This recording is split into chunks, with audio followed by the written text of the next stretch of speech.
Il est bon, notre Dieu. Amen. Alléluia. C'est notre prière. Il faut que Dieu inonde ce lieu de sa présence. Parce que lorsqu'il inonde ce lieu de sa présence, il y a la joie dans notre cœur. Ce matin, je suis en train d'appeler la joie dans le cœur d'une personne. Amen. Alléluia. Amen. Il faut que cette joie déborde en chacun de vous. Amen. Écoutez-moi, bien-aimés. Un enfant de Dieu triste ne doit pas exister. Amen. Alléluia. Amen. Parce que nous ne vivons pas selon la mentalité de ce monde. Mais nous sommes connectés à la mentalité de Dieu. Alléluia. Et c'est pour ça que la joie doit être continuelle dans notre vie. L'apôtre Paul a dit, je sais me réjouir dans l'abondance et dans le manque. Alléluia. On parle de crise, de difficulté, mais l'enfant de Dieu doit être toujours joyeux. Alléluia. À cause de la situation actuelle, je ne peux pas aller au restaurant comme dans le passé, mais ce n'est pas un problème. Je me réjouis d'être à la cuisine et de faire à manger. Alléluia. À cause de la situation actuelle, je ne peux pas aller en week-end, aller me faire plaisir comme dans le passé. Parce que maintenant, je dois faire attention à mes dépenses. Mais je me réjouis. Alléluia. Amen. Parce que Dieu sait ce qu'il y a de mieux pour moi. Amen. Écoutez-moi, bien-aimés. Dieu nous accorde la bonne santé. Et cela, c'est quelque chose de précieux. C'est une bonne économie. Alléluia. Et à cause de cela, je me réjouis. Alors je veux qu'à partir d'aujourd'hui, bien-aimés, que tous les matins, nous trouvons une raison de nous réjouir. Alléluia. Malgré ce qu'on entend, malgré les décisions du gouvernement, nous devons toujours trouver une raison de nous réjouir. Alléluia. Je ne sais pas si mes bien-aimés connaissent le chant « Il y a la joie dans mon cœur ». Il y a la joie, il y a la joie, il y a Alors on va se lever, on va chanter. il y a la joie. Alors, Il y a la joie, il y a la joie. exprimez la joie. La joie dans mon cœur, il y a la joie. Il y a la joie, il y a la joie. Il y a la joie dans mon cœur, il y a la joie. Ce n'est pas un slogan, c'est une réalité. Il y a la Tu peux même joie. circuler. Alléluia, pour saluer ton prochain. Il y a la joie, il y a la joie, il y a la joie, il y a la joie, dans mon cœur il y a la joie, Alléluia. il y a la joie, il y a la joie, il y a la joie, dans mon cœur il y a la joie. Circule, tu vas te réchauffer parce que tu as froid. Alléluia. Il y a la joie, dans mon cœur il y a la joie. Alléluia. Il y a la joie, il y a la joie, dans mon cœur il y a la joie. Merci, bien-aimés, vous pouvez vous asseoir. Gloire à Dieu. J'aime Dieu. Alléluia. Et vous voyez, ce matin, je peux vous dire avec assurance que Dieu n'est pas limité par la distance. J'étais émerveillée lorsque j'étais assise parce que je n'habite pas sur le même territoire géographique que la ministre de Dieu, Pauline. Et j'étais là en train de me demander si elle ne s'était pas transformée en une petite souris pour voir le thème de ce matin. Alléluia. Connexion divine. Alléluia. Non, bien-aimés, Dieu nous aime. Dieu aime le centre Zoé. Et je veux vous assurer, bien-aimés, que vous êtes des privilégiés d'être là à la jeunesse. Alléluia. Vous êtes des privilégiés, c'est parce que vous êtes l'histoire du centre Zoé. Alléluia. L'histoire, c'est les événements du passé. Alléluia. Et vous serez là dans 10 ans, dans 20 ans, dans 30 ans, 50 ans pour raconter la jeunesse du centre Zoé. Amen. Et c'est pourquoi vous autres jeunes, écrivez. Alléluia. Amen. Ne soyez pas comme la plupart des Africains, tout dans la tête, rien sur le papier. Et après, on est dans l'à peu près. Alléluia. Mais écrivez, rédigez. Tenez un cahier là où vous racontez l'histoire. Parce que demain, lorsque les nouvelles personnes viendront, c'est vous qui allez relater l'histoire. Vous êtes l'histoire du centre Zoé. Alléluia. Alors commencez à applaudir pour vous-même. Historien. Alléluia. Gloire à Dieu. Ce mois d'octobre, bien-aimés, il est question de relever les défis dans la nouvelle saison. Je motive une personne et j'insiste, que tu sois jeune ou adulte, même un enfant, qu'il est important de réaliser une tâche compliquée. Alléluia. Un enfant de Dieu n'aime pas la facilité. On doit chercher à relever des défis. Alléluia. Il faut qu'une personne se décide ce mois d'octobre à surmonter une situation difficile. Alléluia. Amen. Je suis en train de dire ce matin que ce mois d'octobre ne doit pas se clôturer sans avoir pris la résolution de relever des défis. Amen. Et j'espère que depuis dimanche passé, certains, vous avez déjà pris cette résolution. Vous voyez, les jours passent très vite. Hein? On est déjà à la moitié du mois. Mais ce n'est pas encore fini. Alléluia.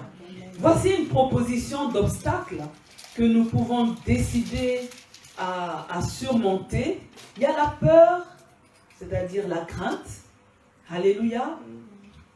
La négligence. On peut décider qu'à partir de ce mois d'octobre, je ne veux plus être négligent. Il y a la paresse. Alléluia. Il arrive qu'on soit paresseux pour prier, paresseux pour lire la Bible. Mais il y a aussi cette affaire de péché mignon. Alléluia. Vous voyez, hein? Il y a un certain péché là. Hein? Ça fait tellement bien que nos amis d'une autre religion l'appellent péché mignon. Alléluia.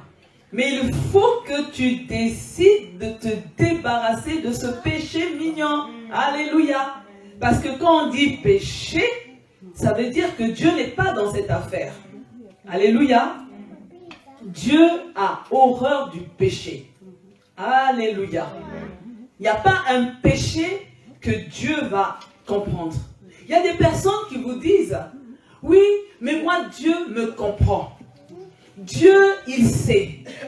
Dieu comprend ce péché mignon, il admet. Non, on ne va pas réécrire les Écritures.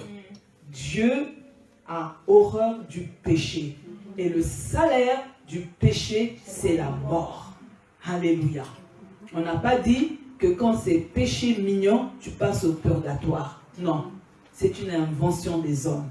Il est réservé aux hommes de vivre une fois, après quoi vient la mort. On ne parle pas du purgatoire.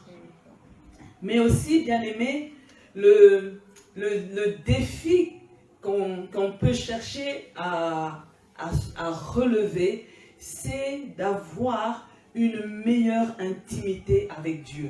C'est important, bien aimé, dans cette nouvelle saison. Il faut que nous-mêmes, on fasse le constat qu'il y a une différence entre l'ancienne et la nouvelle saison. Alléluia. Il faut que d'abord toi-même, tu fasses ce constat. Et après, les autres viennent confirmer en disant, « Waouh, mon frère, je vois un changement.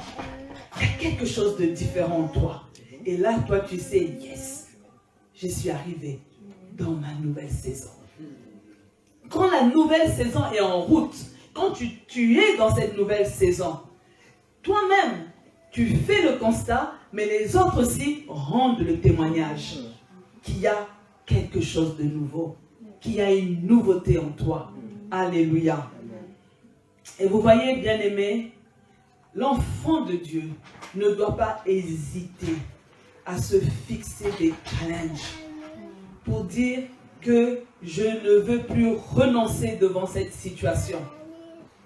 Souvent, ça fait rire, hein? J'aime bien le dire, quand on arrive à la nouvelle année et dans quelques mois, on va arriver à la fin de l'année et en début d'année, souvent, il y a de belles résolutions.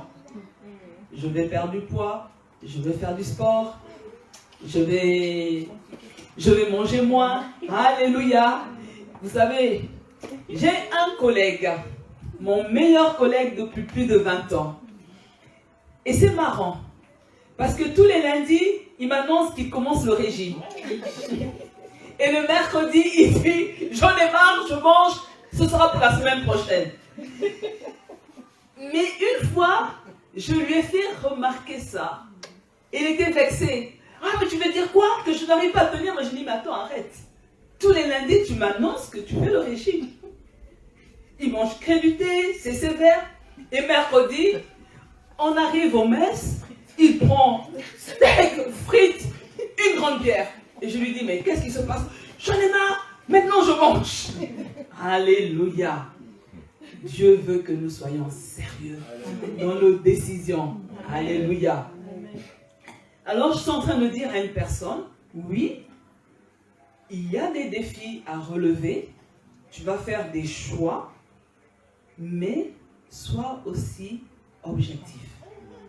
Ne te mets pas une pression supplémentaire pour ne pas être frustré. Donc je suis en train de demander à une personne, dans les obstacles que tu vas choisir à surmonter, commence par un petit et puis un pas à la fois. Ok? Ne commence pas à chercher à déraciner la plus grande montagne parce que tu risques de te casser la figure. Mais commence d'abord par la petite chose. Et là, lorsque tu vois le succès au fur et à mesure, cela va t'encourager à aller plus loin. Alléluia. Mais vous voyez, bien-aimés, la bonne nouvelle, c'est que Dieu, je suis en train de parler du Dieu de la Bible, il donnera toujours à l'enfant de Dieu la force pour relever des défis et obtenir la victoire. Amen. Oui, s'il s'agit de toi, bien-aimé, tu peux dire un véritable Amen. Amen. Vous voyez, bien-aimé, en dehors des obstacles à surmonter, les chrétiens seront confrontés à des combats. La Bible nous dit dans 1 Pierre 5, 8, voici ce que dit 1 Pierre 5, 8. Ne vous laissez pas distraire. Soyez vigilants. Votre adversaire, le diable, rôde autour de vous comme un lion rugissant. Il cherche quelqu'un qui se laissera dévorer. J'ai lu la parole vivante. Nous devons faire attention, bien-aimés, à ne pas se tromper d'adversaire. Notre frère ou sœur en Christ n'est pas notre adversaire, même si on ne partage pas la même vision. Alléluia. Amen. Notre patron n'est pas notre adversaire, même si c'est un tyran. Alléluia. Amen. Notre collègue n'est pas notre adversaire, même s'il est récalcitrant. Notre conjoint bien-aimé n'est pas notre adversaire, même s'il est inconverti. Je suis en train de dire, bien-aimé, que notre enfant n'est pas notre adversaire, même s'il est têtu. Alors, retenons ceci, bien-aimé, notre adversaire s'appelle D-I-A-B-L-E, le diable. Alléluia. L'intitulé de mon message est « Les combats à vaincre dans la nouvelle saison ». Dans la nouvelle saison, bien-aimés, nous aurons des combats à vaincre. Alléluia. Éphésiens 6, 12 nous dit ceci, Éphésiens 6, verset 12, « Car nous n'avons pas à lutter contre la chair et le sang, mais contre les dominations, contre les autorités, contre les princes de ce monde des ténèbres, contre les esprits méchants dans les lieux célestes. » Alléluia. On comprend à la lecture de Éphésiens 6, 12 qu'il y a une lutte spirituelle. Alléluia. Nous ne devons pas engager une lutte physique, c'est-à-dire contre la chair et le sang, mais plutôt une lutte spirituelle. Nous n'avons pas à combattre des êtres humains, mais contre des puissances démoniaques maléfiques. Nous combattons contre des anges déçus, contre les esprits méchants. Alléluia. C'est vrai, bien-aimés, que nous n'avons pas la possibilité de les voir, mais ils existent réellement. Ils nous entourent et ils cherchent à nous faire du mal. Alléluia. C'est pourquoi je relis 1 Pierre 5, 8, dans une autre version, 8 secondes. Soyez sobres, veillez, votre adversaire, le diable, rôde comme un lion rugissant, cherchant qui il dévorera. On dit votre adversaire. On peut dire, si on parle personnellement à une personne, ton adversaire, le diable. Alléluia. Ton adversaire, le diable. Ça veut dire qu'il est réel. Alléluia. L'adversaire est réel. Il existe vraiment. Et ces puissances maléfiques peuvent nous opprimer, harceler les chrétiens. C'est pour cela que nous devons veiller. Alléluia. L'enfant de Dieu ne doit pas être ignorant que le diable existe.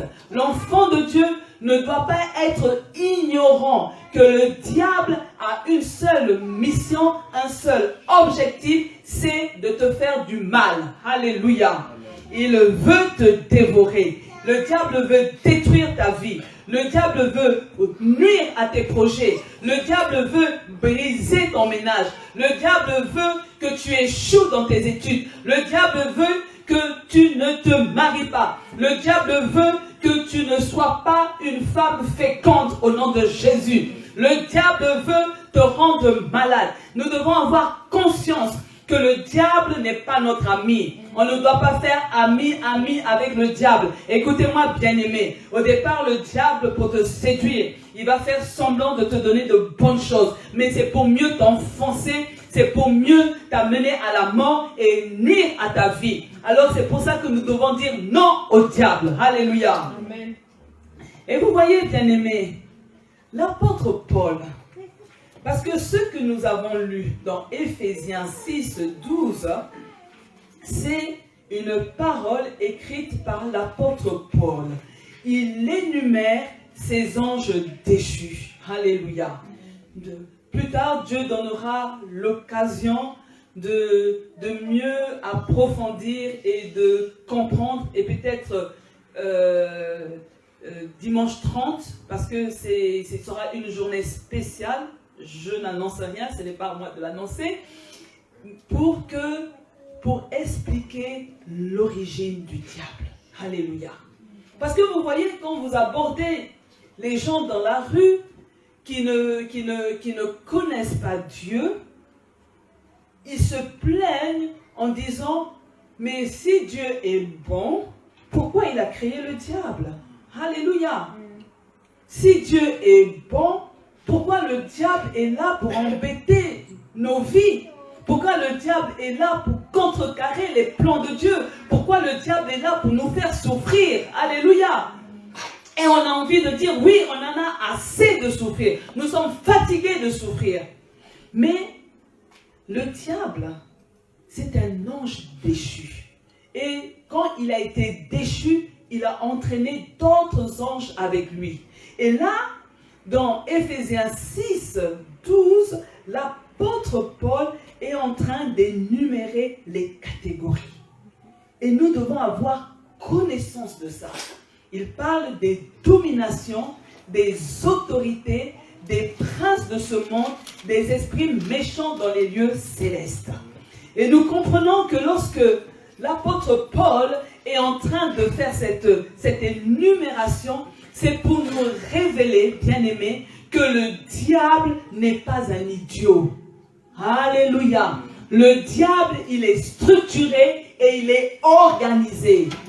Le diable, le diable est il montre la répartition des différentes catégories d'activité du diable.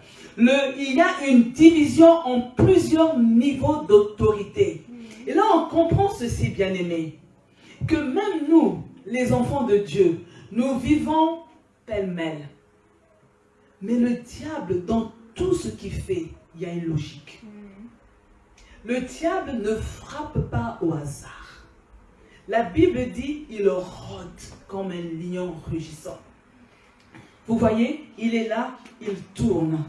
Rôder, il tourne, il tourne. Ça veut dire pendant qu'il est en train de tourner, il est en train de chercher tes points faibles. Il est en train de chercher la porte d'accès pour frapper. Il est en train de chercher comment t'avoir. Alléluia.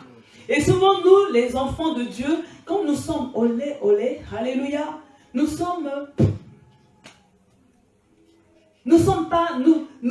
faisons pas attention, nous n'assurons pas nos arrières. Et c'est comme ça que le diable y rentre et il frappe et il nous abat. Alléluia. Comprenez, bien-aimés, que l'objectif poursuivi par le diable est d'arracher aux enfants de Dieu les bénédictions de Dieu. Alléluia. Écoutez-moi, Dieu nous a accordé des bénédictions spirituelles, des bénédictions matérielles, des bénédictions financières, des bénédictions familiales, des bénédictions sociales, la bénédiction de la santé, beaucoup de bénédictions. Alléluia. Amen. Et lorsque le diable voit cela, il n'est pas content. Il n'est pas content. Et il dit non. Je dois faire quelque chose pour que Elsa ne bénéficie pas de ces bénédictions. Non, non, non. Je dois faire quelque chose pour compromettre les bénédictions d'Anaïs. Je dois faire quelque chose pour freiner les bénédictions de Joël. Je dois faire quelque chose. Voilà comment le diable fonctionne, bien-aimé. Et nous, on est là. On ne comprend pas ce privilège que nous avons d'être enfants de Dieu. On ne comprend pas cet avantage que nous avons de demeurer dans la présence de Dieu. On ne comprend pas cela, bien-aimés. Alléluia. Amen. Nous devons être contents d'être dans la présence de Dieu. Amen. Nous devons être contents de vivre en nouveauté de vie. Nous devons être contents de nous débarrasser de notre vie passée. Parce que c'est là que Dieu va libérer les grâces. C'est de cette manière que Dieu va libérer la bénédiction. Mais le diable, il vient crier le doute. Alléluia. Le diable vient te faire croire, ma sœur, depuis que tu as accepté le Seigneur, Regarde les nombres d'années qui sont passées. Il n'y a toujours pas un homme qui t'a fait la cour. Prends le raccourci, fais ton enfant. Bientôt la ménopause va frapper. Alléluia. Amen. Tant que tu n'as pas fêté la Sainte Sarah, alléluia, c'est encore possible. Amen. Amen. Et puis, on vient encore te dire, tu veux faire des affaires, mais pour réussir, il faut être dans les magouilles. Personne ne peut avoir des affaires prospères tant qu'il ne touche pas. Tu veux être béni financièrement, va signer dans telle loge. Oh, bien-aimé, le diable, il va te donner cette gloire éphémère. Il va te donner de l'argent éphémère, mais il va nuire à ta santé. Il va nuire à ta vie. Et tu ne vas pas comprendre. Après, tes enfants vont mal, tournent mal. Tu vois, avec ta femme, ça ne va pas. Voyez, quand l'argent ne vient pas de Dieu, cet argent ne produit rien de bon dans ta vie. Tu vas commencer à devenir un débauché. Tes enfants vont devenir des voyous. C'est pourquoi la Bible dit que la bénédiction de l'Éternel enrichit. Et elle n'est suivie d'aucun chagrin. Lorsque tu reçois une bénédiction et qu'il y a du chagrin, pose-toi la question sur la source de cette bénédiction. Parce que la source de la bénédiction de Dieu procure la joie. Mais la source de la bénédiction du diable t'apportera du chagrin dans certains domaines de ta vie. Alléluia. Écoutez-moi, bien-aimés. C'est vrai que parfois, on se dit, on a envie de dire, ben, j'aurais dû peut-être ne pas devenir enfant de Dieu parce que cette affaire de combat à vaincre est déprimante. Alléluia. Mais écoutez-moi, voici ce que Éphésiens 1, 20, 21 dit. Il a déployé en Christ, en le ressuscitant des morts et en le faisant asseoir à sa droite dans les lieux célestes, au-dessus de toute domination, de toute autorité et de toute puissance, de toute dignité et de tout nom qui peut se nommer, non seulement dans le siècle présent, mais encore dans le siècle à venir. Alléluia. Amen.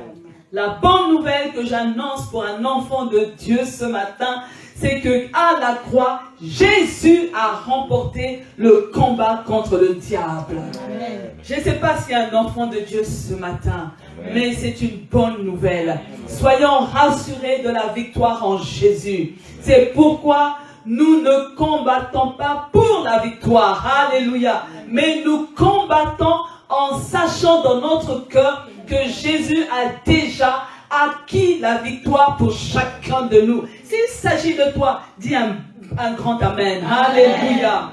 Bien-aimés, nous vaincrons les puissances maléfiques car Jésus a déjà triomphé contre elles. Alors, n'aie pas peur de te lever. Et pour engager ce combat, il y a un combat à vaincre. Tu as la victoire. Dieu t'a rendu victorieux en Jésus-Christ de Nazareth. Alléluia. Combat à vaincre. Alléluia. Nous avons compris que la lutte, elle est spirituelle, mais parfois, quand on est au quotidien, on n'a pas toujours la réalité des combats. On ne perçoit pas facilement à quel niveau se situent ces combats. Nous avons des combats dans notre quotidien. Alléluia. Et c'est vrai que, puisque Jésus a vaincu le diable en allant à la croix et en ressuscitant après 3 jours, pourquoi devons-nous encore mener des combats? Pourquoi devons-nous encore lutter contre les puissances maléfiques? Alléluia. Vous savez, bien-aimés, nous allons lutter contre les puissances maléfiques jusqu'à la fin de notre vie, mais aussi jusqu'à la fin définitive du diable et de ses démons. Amen. Alléluia. Je vous annonce, bien-aimés, qu'il y a une fin qui est déjà prévue. Alléluia. Amen. Cette fin est déjà prévue.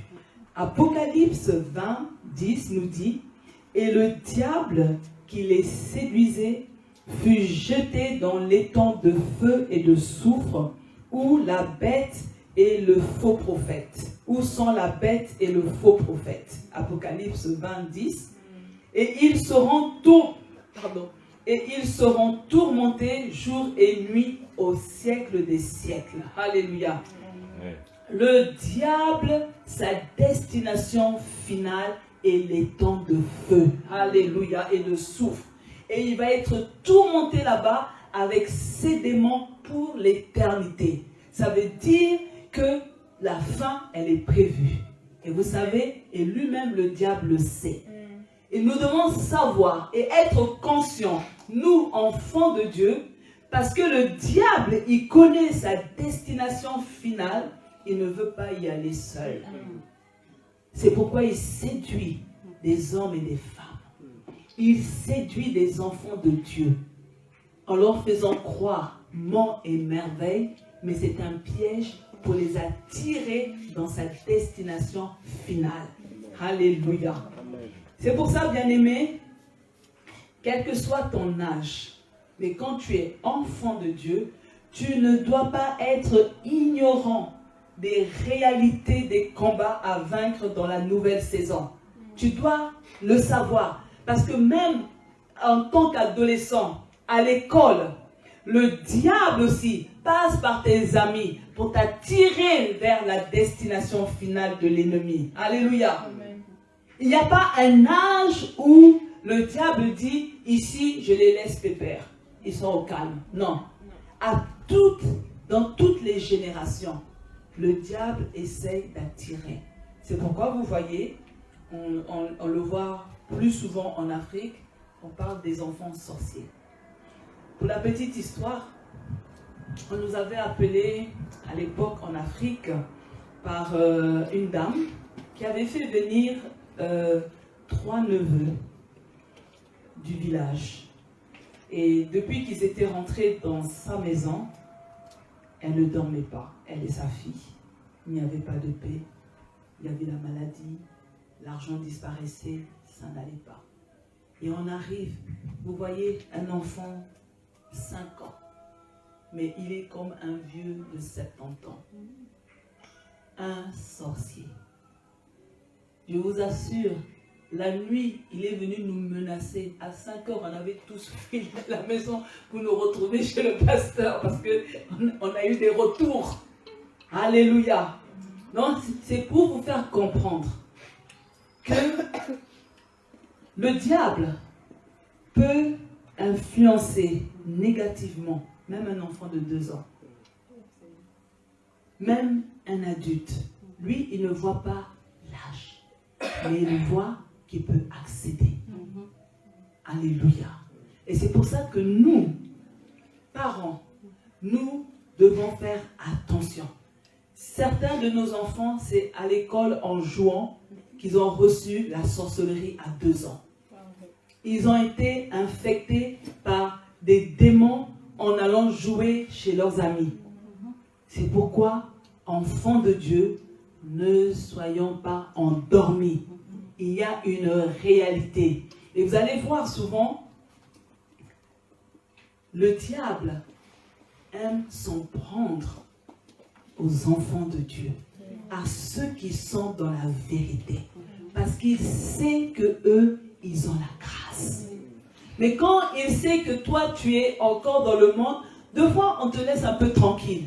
Mais toi qui es dans la grâce, on veut maintenant t'atteindre pour dire que je veux voir où il va aller avec sa grâce. Il va connaître tellement de difficultés qu'il va renoncer à ce Dieu. Mais nous, nous disons non. Je reste attaché au Dieu de la Bible. Alléluia. Quelles que soient les difficultés. Alléluia. Je choisis de m'abriter en Dieu. Amen. La première réalité à savoir, bien-aimés, c'est que les combats à vaincre a été promis par Jésus-Christ.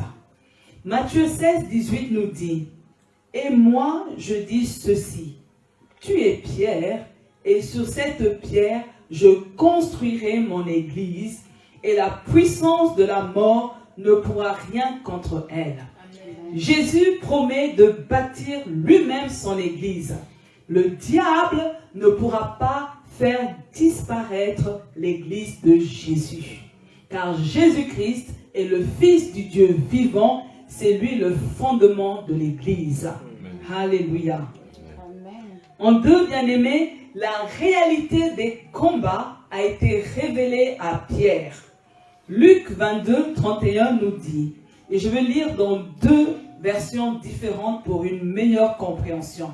D'abord, Louis II, le Seigneur dit, « Simon, Simon, Satan vous a réclamé pour vous cribler comme le froment. » Parole de vie, Jésus dit à Simon-Pierre, « Simon, Simon, écoute, Satan a demandé de pouvoir vous secouer tous, comme on secoue le grain dans un van pour le séparer de la paille. » Alléluia.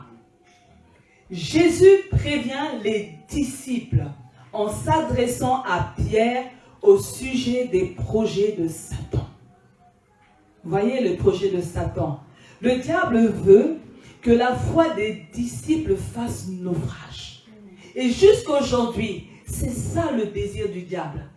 Il veut que notre foi fasse naufrage. Car bientôt Jésus va être livré. Il va aller à la croix.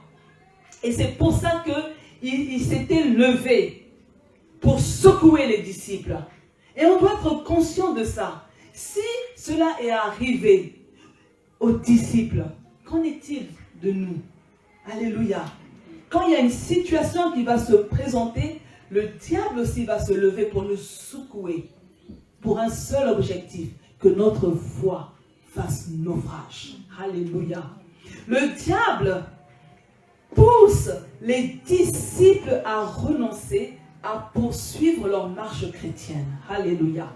Vous voyez, bien-aimés, j'aime beaucoup l'histoire de Ruth. C'est un enseignement puissant lorsque on vient d'accepter Jésus. Parce que vous voyez, Ruth est une païenne. Mais quand elle prend la décision de suivre le Dieu de Naomi, elle ne reçoit pas des promesses. Alléluia. Mais aujourd'hui, plusieurs, lorsque nous voulons suivre Dieu, on veut avoir des garanties. Seigneur, si je te suis, tu me donnes quoi? Seigneur, si je veux maintenant marcher en nouveauté de vie, qu'est-ce que tu me donnes? Donc, c'est comme si on fait du chantage à Dieu. Mais on ne comprend pas que c'est à notre avantage de pouvoir suivre Dieu. Ce n'est pas pour Dieu, mais c'est pour nous. Alléluia. Amen. La situation de Ruth, elle était veuve et stérile. Mais sa marche chrétienne avec sa belle-mère n'est pas rose. Elles vivent dans le dénuement total. Elles ont la peine à se nourrir. Mais Ruth, malgré les difficultés, elle choisit d'être avec Dieu. Elle choisit d'être avec Dieu. Alléluia. Et c'est ça ce qui est important. Je ne peux pas dire que maintenant, moi, je vais marcher avec Dieu à la condition que Dieu fasse ci et ça pour moi. Amen. Alléluia. Amen. Mais c'est comme ça que se présentent les chrétiens d'aujourd'hui. Ils entendent la parole de Dieu, Ils disent oui, je vais suivre Dieu, mais maintenant il faut que d'abord que Dieu règle ma situation de mariage. Il faut que Dieu règle ma situation de maternité. Il faut que Dieu règle ma situation financière. Non, je décide de suivre Dieu parce que ma vie sans Dieu est dépourvue de sens. Et ça, bien aimé, ça doit être bien ancré au-dedans de nous. Sinon, régulièrement, le diable viendra créer le doute. Et c'est pour ça que vous voyez, plusieurs chrétiens sont rétrogrades. Parce qu'ils sont venus au Seigneur pour recevoir quelque chose en retour. Donner sa vie à Dieu, ce n'est pas un troc. Je te donne ma vie et toi en retour, donne-moi quelque chose. Alléluia. Ce n'est pas ça, la vie chrétienne. C'est pour ça qu'on n'arrive pas à avoir une vie chrétienne stable. Et on est rapidement frustré. On est rapidement mécontent. Plusieurs chrétiens sont fâchés contre Dieu. Plusieurs chrétiens sont dans la révolte. Sont dans des crises d'adolescence. Alléluia. Ils râlent contre Dieu. Non. Et le diable a voulu tester les disciples. Donc c'est pour comprendre que cette manière de faire du diable, ce n'est pas nouveau. Il avait déjà commencé avec les premiers chrétiens. Alléluia. Vous voyez, bien aimés, c'est que la réalité des combats a suscité l'étonnement des disciples. Luc 10, 17 nous dit, « Les 70 revinrent avec joie, disant, « Seigneur, les démons même nous sont soumis en ton nom. » Les disciples ont vécu la victoire sur les démons au nom de Jésus. Et ils étaient émerveillés, ils avaient la joie. Alléluia. Et je suis en train de dire à une personne que la joie sera encore plus immense pour les chrétiens lors de la victoire finale. Apocalypse 12, 8 dit, « Et il fut précipité le grand dragon, le serpent ancien, appelé le diable et Satan, celui qui séduit toute la terre. Il fut précipité sur la terre et les anges furent précipités avec lui. » La chute finale de Satan. Alléluia. Amen. Vous savez, bien-aimés, c'est que les combats sont aussi une réalité au sein de la famille. Ce n'est pas parce que nous sommes enfants de Dieu que nous devons baisser la garde. Voici ce que nous dit 1 Jean 3, 12. Ne faisons pas comme Caïn. Il appartenait au mauvais et il a tué son frère. Pourquoi est-ce qu'il l'a tué? Parce que les actions de Caïn étaient mauvaises et celles de son frère étaient justes. Caïn s'est laissé influencer par le diable et cela l'a poussé à commettre un meurtre. La jalousie est le stage pour devenir sorcier. Deux fois dans la famille, il y a des personnes du même sang, de la même chair, qui sont jaloux des uns des autres. Et c'est le démarrage de la sorcellerie. Parce que Caïn avait de la haine pour son frère du sang. C'est pour ça, bien aimé, que même au sein de la famille, il y a des combats à vaincre. Nous devons veiller. Alléluia.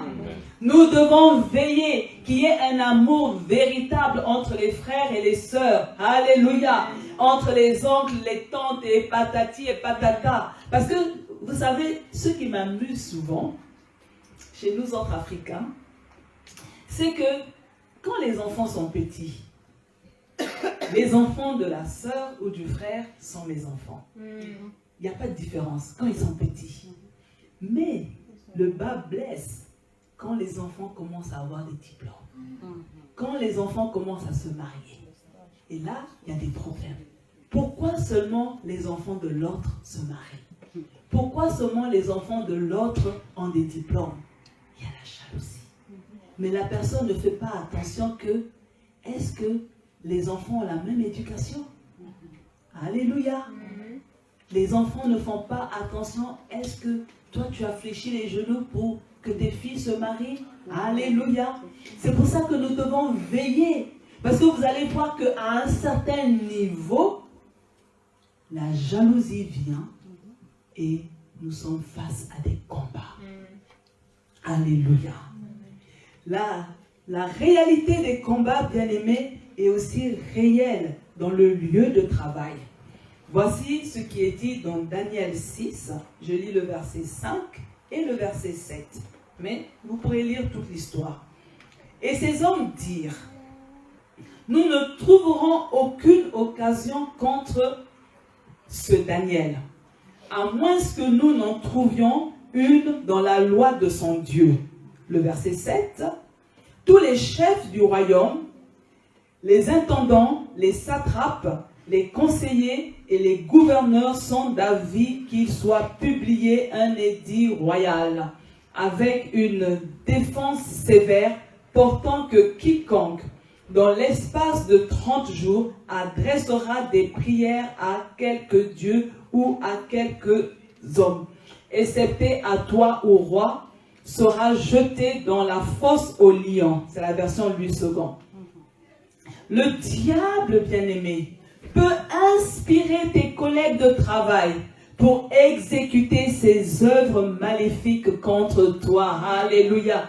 Combien de personnes, lorsqu'ils vont au travail, se sentent oppressés?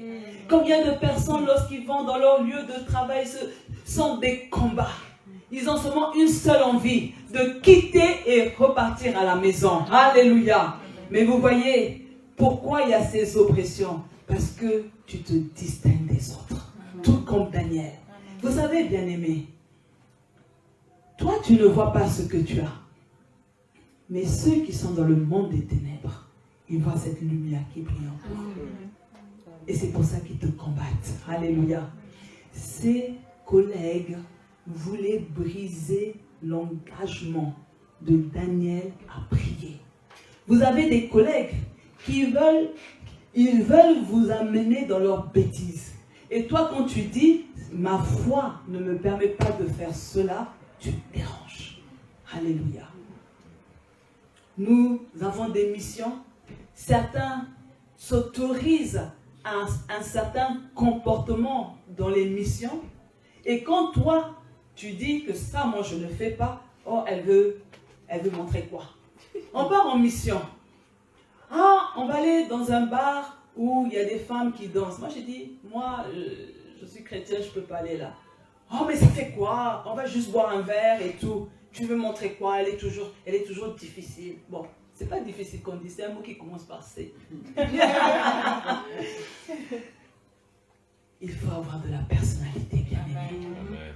Et Daniel avait cette personnalité. Alléluia. Nous devons ne pas avoir peur d'être fermes dans nos décisions. Amen. Nous devons être courageux pour dire non.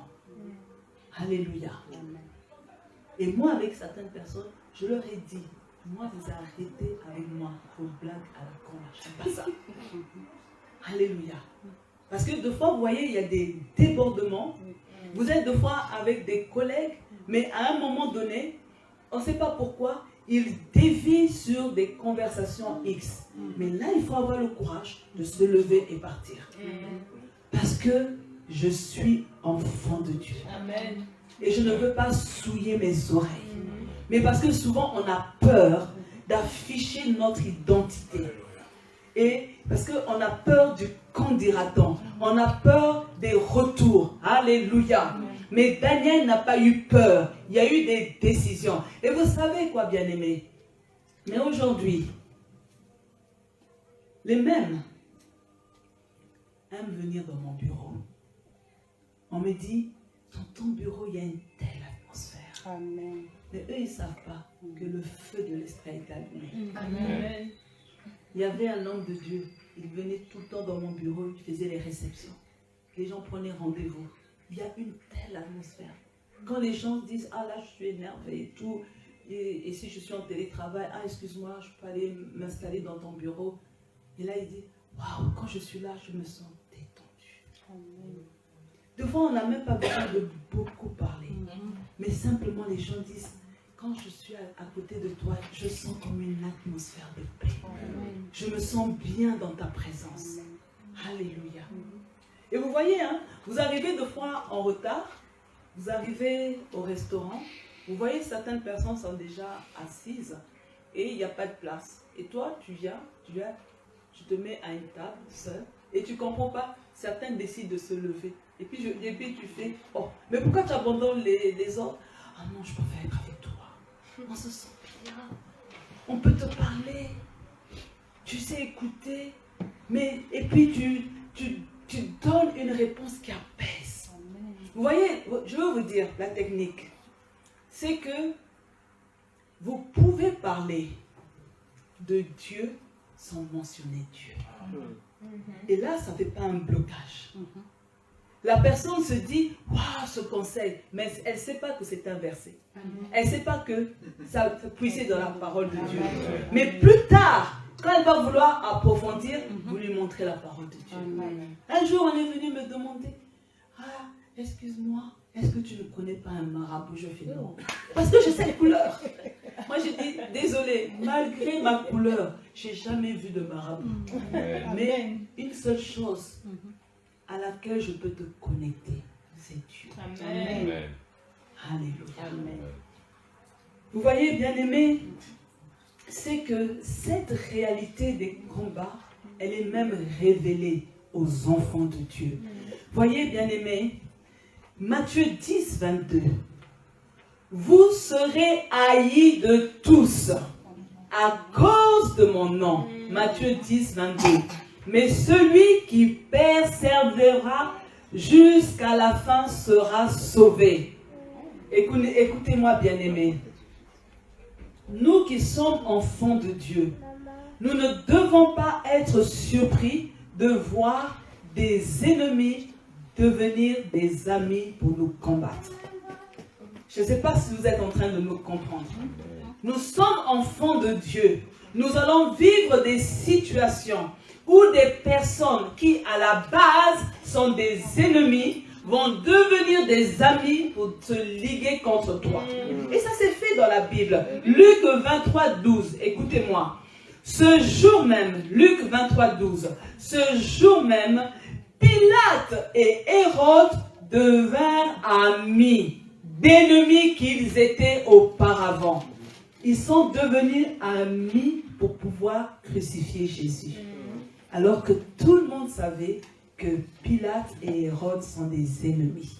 Je suis en train de dire que le diable est capable de persuader deux personnes qui ne s'entendent pas à mettre de côté leurs différends pour s'unir dans le mal afin de détruire un enfant de Dieu. Je suis en train de te dire, bien-aimé, c'est la raison pour laquelle dans la nouvelle saison, ne sois pas endormi. Amen. Mais tu as des combats à vaincre. Parce que même des personnes, tu te dis c'est pas possible, A et B ne s'entendent pas. Mais parce qu'ils veulent te nuire, ils vont mettre leurs différends de côté pour t'achever. Association de malfaiteurs. Amen. Alléluia. Merci, ministre de Dieu, Pauline. Oui, j'ai entendu. Écoutez-moi, bien-aimés, c'est que la réalité des combats concerne aussi notre cœur. Acte 5, 3. Pierre lui dit, Ananias, Acte 5, 3, pourquoi Satan a-t-il rempli ton cœur au point que tu montes au Saint-Esprit et que tu aies retenu une partie du champ? Satan a donné à Ananias le courage de mentir, le courage de tromper le Saint-Esprit. Écoutez-moi, bien-aimés, n'oublions pas ce que la Bible dit dans 8, 44. Je lis juste la dernière partie, que le diable est un menteur et il est le père du mensonge. Vous lirez le verset en intégralité. Vous voyez, Ananias cherchait l'honneur et la reconnaissance des autres. Et je suis en train de dire aux fils et aux filles du centre Zoé de ne pas tomber dans ce piège. Alléluia. Je suis en train de demander à une personne du centre Zoé à ne pas s'engager à faire quelque chose pour l'église ou dans l'église à cause de la pression des autres ou à cause du m'as-tu vu pour qu'on te voie. Ne viens pas prendre un engagement financier juste pour être acclamé des autres. Alléluia. Cette gloire-là, elle est diabolique. Si tu fais quelque chose, c'est dans le secret de ton cœur avec Dieu. Parce que lorsque tu es dans ce style de mentalité, tu n'auras aucun scrupule de mentir. On a vu sur certains cieux des gens qui se lèvent pour dire que voilà, pour tel événement, moi je vais donner 1000 €. Moi je vais donner 500 €. Et pour finir, l'événement arrive et la personne n'a même pas donné 1 €. Mais elle s'est levée pour être acclamée, pour que les gens la voient en disant « Waouh, pour cette personne, elle a quand même de l'argent. » Écoutez-moi bien aimé, je ne veux pas que qui que ce soit se lève sous la pression ou à cause de la honte du qu'en dira-t-on. Non, n'attirez pas sur vous des chardons ardents. Si tu fais quelque chose, regarde ce qu'il y a dans ton compte bancaire. Et écoutez-moi aussi bien aimé, quand tu veux donner une action de grâce, rassure-toi que tes factures sont payées, que tes enfants aient à manger, qu'ils ne sont pas frustrés. Parce que vous avez certains parents, ils sont prompts à donner des actions de grâce et lorsqu'on voit les enfants, ils n'ont pas de chaussures, ils ne mangent pas à leur faim. Non, la priorité, fait du bien, fait plaisir à ta famille et puis maintenant ce que tu apportes à Dieu, c'est ce sacrifice que toi-même, ou toi-même tu te prives d'un salon de coiffure, tu te prives d'un voyage, mais ne prive pas tes enfants pour pouvoir venir te pavaner à l'église.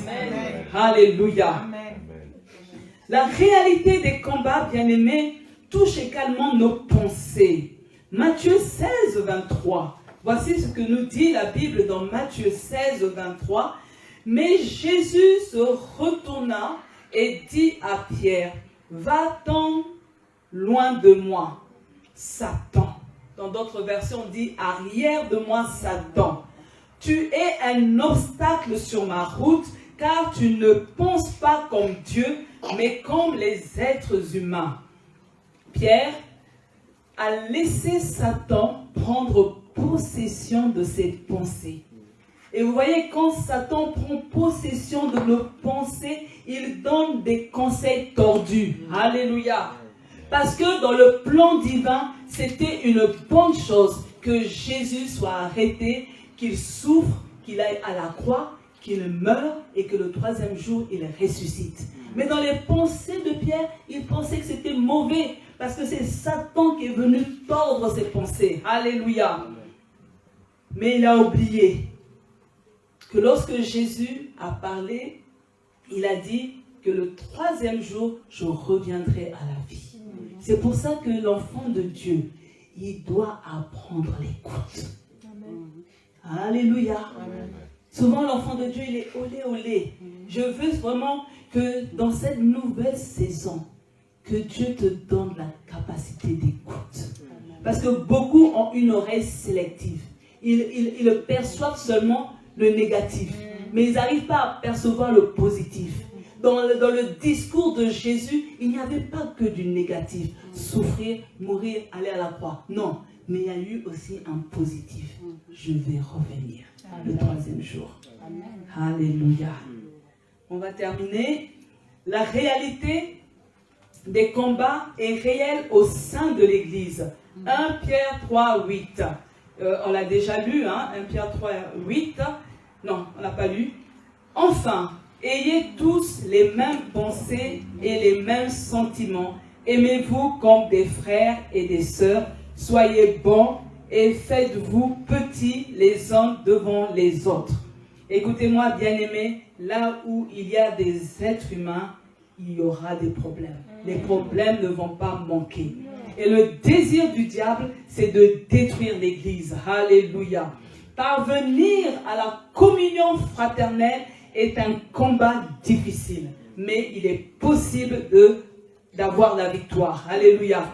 C'est pour ça que le diable fait naître au milieu des chrétiens des conflits. Alléluia. Parce que le diable n'est pas pour la communion fraternelle. Et nous voyons que dans l'église primitive, c'était l'une des priorités, la communion fraternelle. Et c'est pour ça, bien-aimés, chacun de nous, nous devons veiller à maintenir cette communion fraternelle en s'efforçant d'afficher une bonne conduite. Alléluia. On doit être correct vis-à-vis de l'autre, respectueux. On ne doit pas donner des ouvertures au diable. Alléluia. On doit accepter le brisement de l'orgueil. C'est pas parce qu'un monte la voix, moi aussi je veux monter la voix pour lui dire, qu'est-ce qu'il croit? Il pense que moi je ne sais pas m'énerver. Alléluia. Il y a d'autres même qui disent, ah, là maintenant je mets Dieu de côté là. On va régler ça maintenant. Non, ça ne va pas. Que Dieu rende notre cœur sensible aux autres. Alléluia.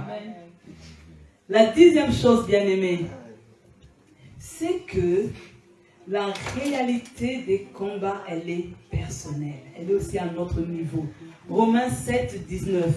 Car je ne fais pas le bien que je veux et je fais le mal que je ne veux pas. Alléluia. Vous voyez, bien-aimés, le diable incite l'homme à vivre selon les penchants de son cœur. Le diable va se lever contre ta détermination à vivre conformément à la parole de Dieu. Parce que le diable cherche à fragiliser ta foi en Dieu. Le diable ne veut pas que tu vives dans la sanctification. J'ai une bonne nouvelle pour toi. En devenant enfant de Dieu, tu es mort avec Christ et ressuscité avec lui pour vivre en nouveauté de vie. Alléluia.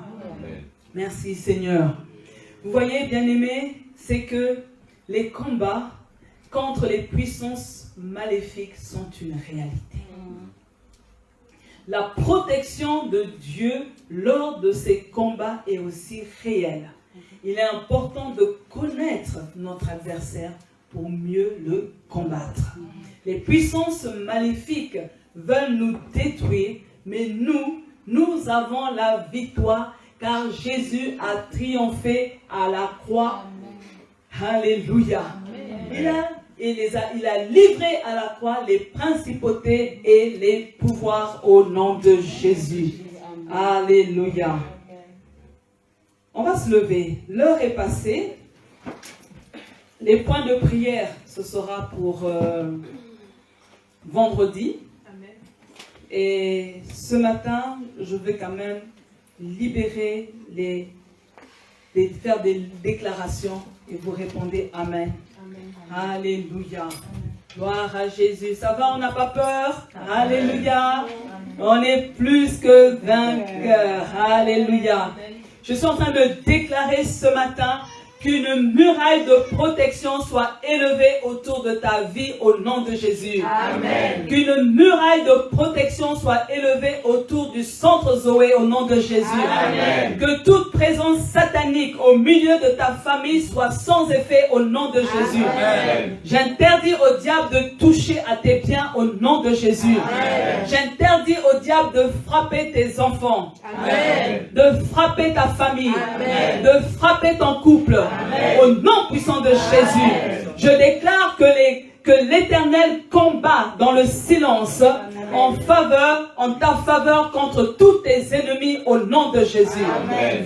Que Dieu te donne de renouveler tes forces. Amen. Je déclare ce matin que tu vas te relever. Amen. Tu ne resteras pas par terre, Amen. Mais tu seras debout dans les combats. Amen. Au nom puissant de Jésus. Amen. Que Dieu vous bénisse. À vendredi pour la suite.